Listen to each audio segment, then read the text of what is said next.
असं म्हणतात हळदी-कुंकवाच्या कार्यक्रमाला आणि सवाष्णीच्या कार्यक्रमाला नाही नसतं म्हणायचं. हाय, हॅलो, नमस्कार. पूजाच्या मिनी व्लॉगमध्ये तुमचं स्वागत आहे. गौरीपूजनानिमित्त आहे ना, मला हळदी-कुंकवाला आमंत्रण आलं होतं माझ्या मैत्रिणीकडनं. पण मी जरा कंटाळा करणार होते. पण माझी फ्रेंड म्हणाली, की आहे ना, हळदी-कुंकवाच्या कार्यक्रमाला नाही नसतं म्हणायचं. शक्य झालं तर जायचंच असतं. तिचीच ही गोष्ट मी मनावर घेतली आणि लगेचच तयार झाले. पण जाता-जाता आहे ना, मी मोदक करणार होते. कारण का आज आम्हाला ना कॉलनीतल्या बाप्पाला मोदक दाखवायचे होते. म्हणून आम्ही छान असे गव्हाच्या पिठाचे मोदक बनवले आणि सुरेख मोदक झाले होते. त्यानंतर सोनूलाही तयार केलं. सोनू आणि मी आम्ही निघालो. जाता जाता बाप्पासाठी लाडू घेतले आणि तिच्या घरी पोहोचलो. तिच्या घरी इतकं सुंदर असं गणपती बाप्पाचं डेकोरेशन केलं होतं ना, गौरायासुद्धा खूप सुंदर मांडल्या होत्या त्यांनी. त्यांनी आहे ना पतरवळ्याच्या वाट्यांपासून छान असं डेकोरेशन बनवलं होतं. मग तिने आम्हाला हळदी कुंकू लावलं, वाण दिलं. तिथनं आम्ही लगेचच निघालो. येऊन पोहोचलो आमच्या कॉलनीतल्या गणपतीकडे. तिथे गेलो आणि तिथेही पाया वगैरे पडून घेतल्या आणि आज सार्थूचे पप्पा आरती करणार होते.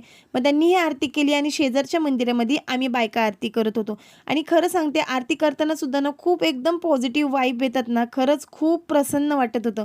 असं बाप्पाच्या दर्शनाने शेवट झाला दिवसाचा.